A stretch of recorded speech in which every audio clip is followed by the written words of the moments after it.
Leksimiz devamlı kanıtımız vatandaşım. Leksiyanın devamı.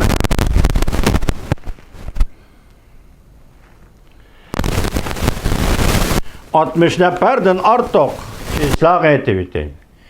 Bugün 2021 yıl 12. ayının 15. günü ıslah. Mavzumunda 60 neferden artık Devlet Meclisi azaları iki partiye mensupları, Avam Palata, Kengeş Palata azaları, Devlet Mahkemesi xat yazıp Tibet'nin özünü başkuruşunu qollashni talep kıldı. Mavzulu haber 12. ayının 15. günü Amerika vazının Xitay til programı ilan kılındı. Haber mundaq başlandı. Amerika Devlet Meclisi'de 60 neferden artık Devlet Meclisi azaları iki partiye mensuptur. Amerika Devlet Mahkemesi xat yazıp Tibet'nin özünü başkuruşunu qollashni talep kıldı.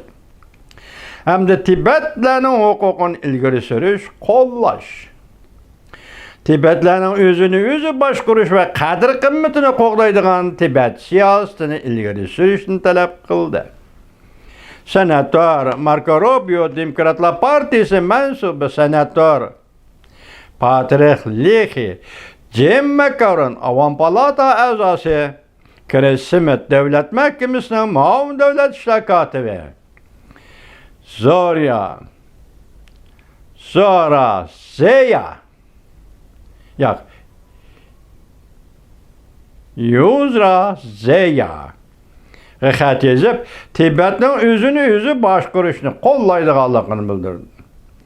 Tibet'nin cüngü oxşamaydıgan özüge xas siyaset, millet terkibi, medeniyet ve dini itikadını ten elişini talep kıldı.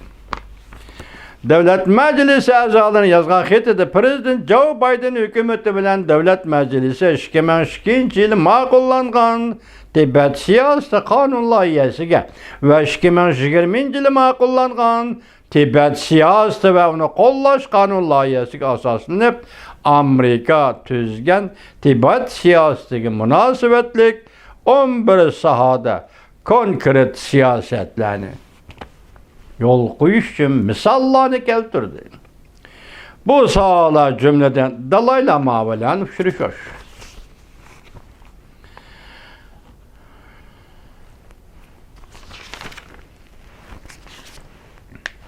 Dalai Lama bilen uçuşuyor. Tibet Memuriyet Merkezi bilen uçuşuyor. Çukurlaştırıyor.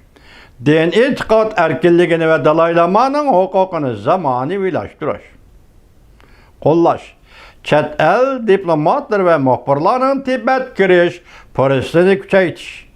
Tibet siyasi mahbuslarının hukukunu qoğdaş ve hakaza. Dalai Lama bilen uçuruş doğrusu da hatta mındaq görüşüldü.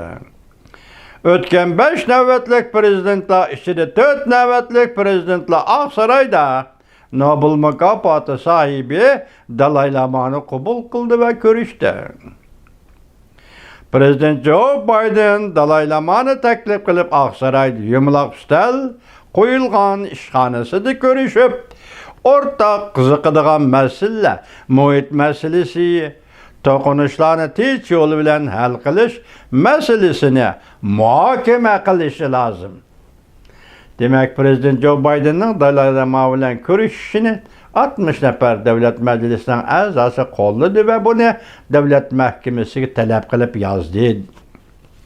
Köpçüket, eğer Dalai Lama'nın seferge çıkışı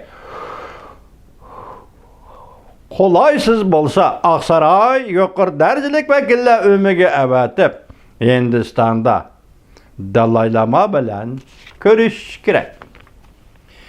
İki parlament, iki partiye azalar yazgan xetide mındaq görsetdi. Biz Tibet meselesiga köngül bölümüz.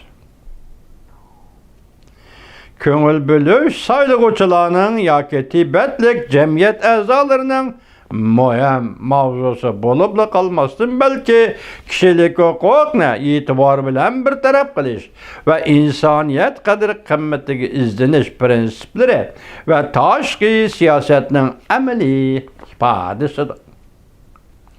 biz siz bilen ciddi ahlak mavzusu boyunca hamkorlashga tayyorlanib qo'ydik.